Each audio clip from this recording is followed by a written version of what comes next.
नमस्कार। श्रीमती मोहरी देवी तापड़िया कन्या महाविद्यालय जसवंतगढ़ के इस YouTube चैनल पर मैं प्रवक्ता हनुमानमल शर्मा आप सभी विद्यार्थियों का हार्दिक स्वागत और अभिनंदन करता हूं। प्यारे विद्यार्थियों, BA द्वितीय वर्ष की कक्षा में हिंदी साहित्य विषय के अंतर्गत रीतिकालीन काव्य जो आपका प्रथम प्रश्न पत्र है उसमें कवि मतीराम जी के पदों की व्याख्या हम विगत वीडियो से कर रहे हैं। प्यारे विद्यार्थियों, मतीराम जी है, उनके प्रसिद्ध ग्रंथ है ललित ललाम, उससे दानवीर महिमा शीर्षक से महत्वपूर्ण पदों की व्याख्या की जा रही है। और दानवीर महिमा में जो कवि कोटा के कवि है वो बूंदी के राजा भाव सिंह राजा भाव सिंह की दानवीरता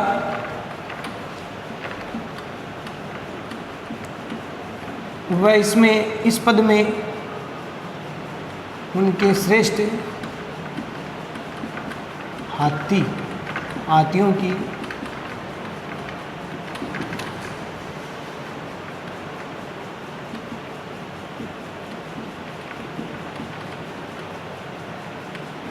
विशेषताओं का चित्रण किया गया है।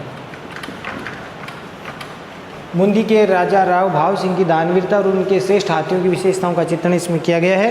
प्यारे विद्यार्थियों, वो बूंदी के राजा भाव सिंह के आश्रित दरबार में रहते थे मतीराम जी, और इसमें मतीराम जी ने राजा भाव सिंह की दानवीरता के साथ साथ उनके जो युद्ध क्षेत्र में जाने वाले जो श्रेष्ठ हाथी हैं उनकी विशेषताओं का वर्णन किया है। देखिए, पहले इस पद को पढ़ लेते हैं कि जंगनी उतंग जग जेतवार जोर जीने चिकरत दिक रही हलत कलकत है। कहे मतीराम से ने शोभा के ललाम अभिराम जर कस झूल झापे झलकत है। सत्ता के सपूत राव भाव सिंह रिजी देते चहूँ ऋतु छके मद जल छलकत है। मंगन की कहाँ है मतंगानी के मांगी वे को मन सबदार के मन ललकत है। मन सबदार के मन ललकत है। प्यारे विद्यार्थियों, ये कविता छंद है, तो अब इस छंद में इस पद में हम देखते हैं अर्थ इसका, थोड़े शब्दार्थ हम देख लेते हैं। जंगनी का अर्थ होता है युद्ध क्षेत्र, जंग युद्ध क्षेत्र। उतंग का मतलब बलशाली, उतंग का अर्थ प्यारे विद्यार्थियों बलशाली, और जंग का अर्थ वापिस है युद्ध।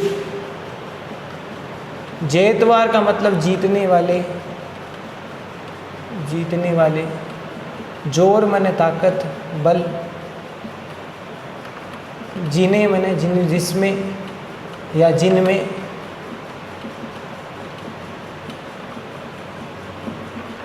चिकरत का मतलब चिंगाड़ते हैं, चिंगाड़ते हैं, हाथी चिंगाड़ते हैं। और दिक्करई का मतलब दिशाओं रूपी हाथी अर्थात दिग्गज। हालत माने हिल जाते हैं, हिल जाते हैं।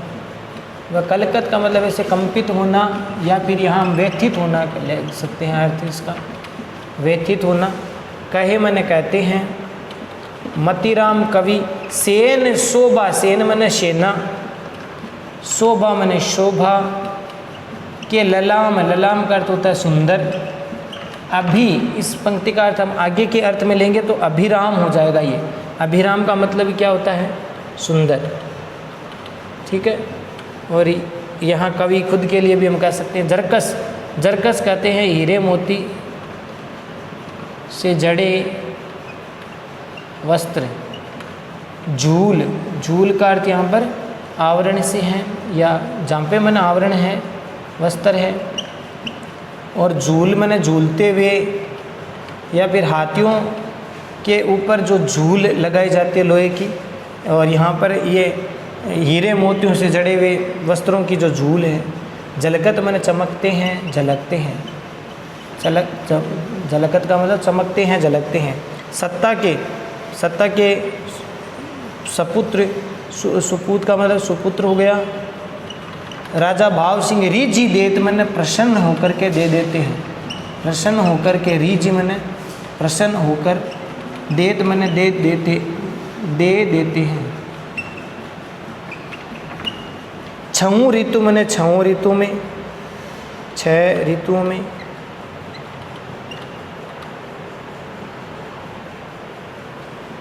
छके मैंने मदमस्त मस्त, मद जल मैंने मद रूपी जल, छलकत मैंने छलकता है, निकलता है। मंगन का मतलब याचक, भिखारी कि कहाँ है। सामान्य जो भिखारी है उनकी क्या कहाँ है का मतलब हो गया क्या कहना है, क्या कहना है। मतंगानी, मतंगानी का अर्थ हो गया जो हाथी है। मतंगानी का मतलब हो गया हाथी, हाथियों के। मांगी बे को मैंने मांगने के लिए, मांगने के लिए। मनसबदार जो सामंत मनसबदार है उनके भी मन ललकत है, मन ललचाते हैं, मन ललचाते हैं। अब इसका अर्थ हम देख लेते हैं। खैर विद्यार्थी ये हो गई आपकी शब्दार्थ कि जंगनी उतंग जंग जेतवार जोर जी ने चिकरत दिग्गरही हलत कलकत है। अब यहाँ पर मैंने बताया आपको किसका वर्णन है। यहाँ पर जो राजा भाव सिंह जी हैं उनके जो श्रेष्ठ हाथी हैं, उनके श्रेष्ठ हाथी है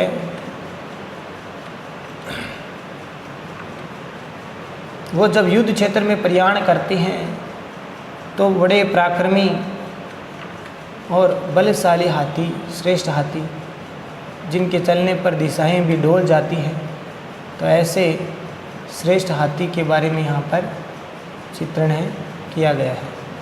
तो देखिए प्यारे विद्यार्थियों, श्रेष्ठ हाथियों का वर्णन किया जा रहा है कि उत्तंगी जंगनी उत्तंग अर्थात राजा भाव सिंह जी के जो श्रेष्ठ हाथी है वे जब युद्ध क्षेत्र में जाते हैं तो वे युद्ध क्षेत्र में बड़े ही बलशाली होते हैं। जंगनी उत्तंग अर्थात युद्ध क्षेत्र में बड़े ही वो बलशाली होते हैं। किसका चित्रण किया जा रहा है? हाथियों का। किसके हाथी है?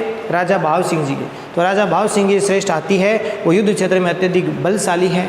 और जंग जेतवार जोर जीने अर्थात युद्ध को जीतने के लिए, जीतने का बल जिसमें अपरिमित है, अर्थात इतना अधिक उनमें बल है उन हाथियों में कि वह युद्ध को, हाथी ही युद्ध को जीत लेते हैं। अर्थात हाथी भी युद्ध में जीतने की बहुत महत्वपूर्ण भूमिका निभाते हैं। तो युद्ध को जीतने का बल उन हाथियों में बहुत अधिक है। चिकरत दिगरई हलत कलकत है। जब वे हाथी युद्ध क्षेत्र में चिकरत माने चिंगाड़ते हैं, गर्जना करते हैं, चिंगाड़ते हैं, तो दिक्कर ही मतलब बड़े बड़े जो दिग्गज है अर्थात जो और बड़े जो श्रेष्ठ दिशाओं रूपी जो हाथी है वो भी हालत कलकत है, यानी हिलते हुए कांपते हुए व्यथित हो जाते हैं। यानी राजा भाव सिंह जी के जो श्रेष्ठ हाथी है, बलशाली जो हाथी है, स्वस्थ जो हाथी है, वे जब युद्ध क्षेत्र में चिंगाड़ते हैं तो उनसे बड़े बड़े दिग्गज भी हिल जाते हैं और व्यथित हो जाते हैं। कहे मतीराम सेन शोभा के ललाम, मतीराम कवि कहते हैं कि उनकी जो सेना है, सेन माने सेना, शोभा के ललाम अर्थात उनकी जो सेना की सुंदर शोभा है, सुंदर शोभा को बढ़ाने वाले, राजा भाव सिंह जी की सुंदर सेना की शोभा को बढ़ाने वाले, कौन शोभा को बढ़ा रहे हैं? उनके श्रेष्ठ हाथी है, वो राजा भाव सिंह जी के जो श्रेष्ठ सेना है, सुंदर सेना है, उन सेना की सुंदरता की शोभा को बढ़ाने वाले हैं। फिर अभिराम जरकस झूले झापे जलकत अर्थात यहाँ पर अभिराम का मतलब सुंदर है, जरकस माने हाथियों के ऊपर जो हीरे मोती से जड़े हुए रेशमी जो जरकस के वस्त्र हैं वो झूले माने झूल रहे हैं। झापे का मतलब जो आवरण या वस्त्र है वो जलकत माने चमक रहा है। और जिन हाथियों पर ऐसे श्रेष्ठ हाथी है उनके ऊपर सुंदर हीरे मोतियों से जड़े हुए जरकस के वस्त्र है वो झूलते हुए चमक रहे हैं। ठीक है, तो सुंदर सुंदर वस्त्रों जो प्यारे विद्यार्थियों किससे जड़े हुए हैं? वो हाथियों के वस्त्र है वो जरकस से जड़े हुए हैं। तो इस प्रकार से जरकस के जड़े हुए सुंदर वस्त्र है वो बहुत ही सुशोभित हो रहे हैं।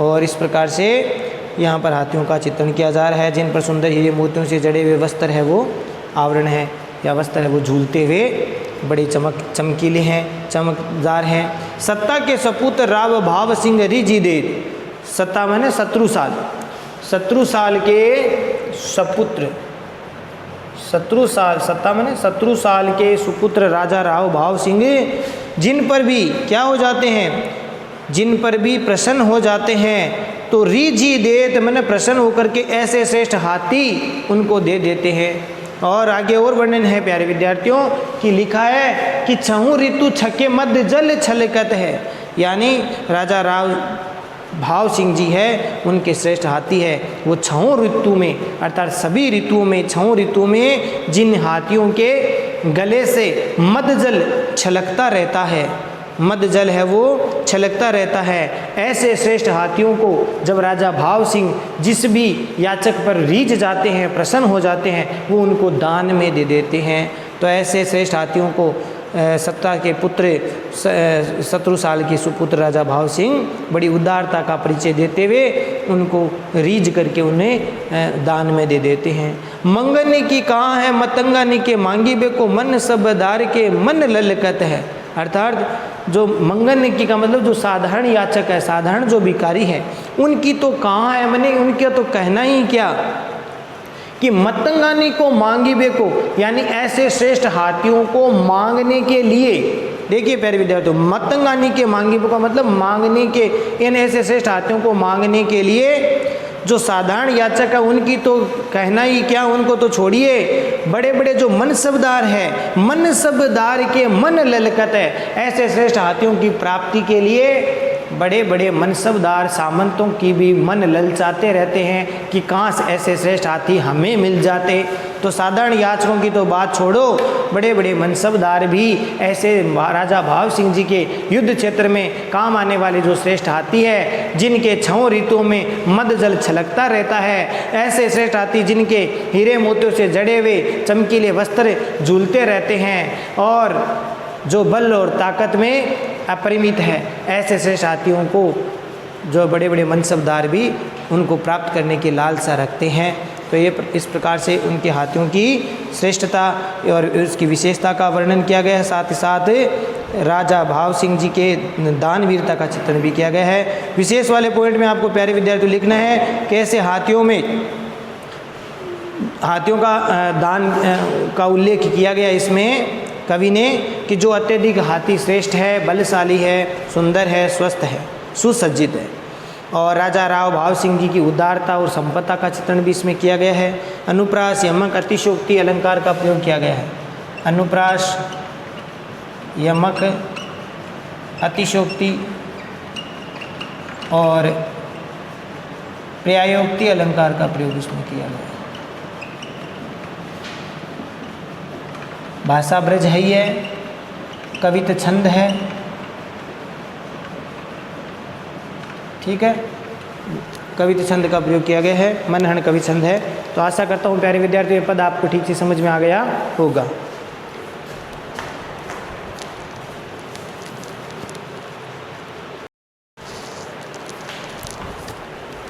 प्यारे विद्यार्थियों आज के लिए बस इतना ही। अगले वीडियो में पुनः उपस्थित होंगे मतीराम जी के आगे के पदों की व्याख्या को लेकर के। तब तक के लिए इस पद को आप ठीक प्रकार से पढ़ें, बहुत ही महत्वपूर्ण पद है और ये परीक्षा में आया हुआ भी है, अच्छा पद है, तो ठीक प्रकार से तैयार करेंगे, समझेंगे, अर्थ ग्रहण करेंगे, नोट्स बनाकर याद भी करें। चैनल को लाइक, शेयर और सब्सक्राइब भी कीजिए। जय भारत, जय हिंदी। धन्यवाद विद्यार्थियों।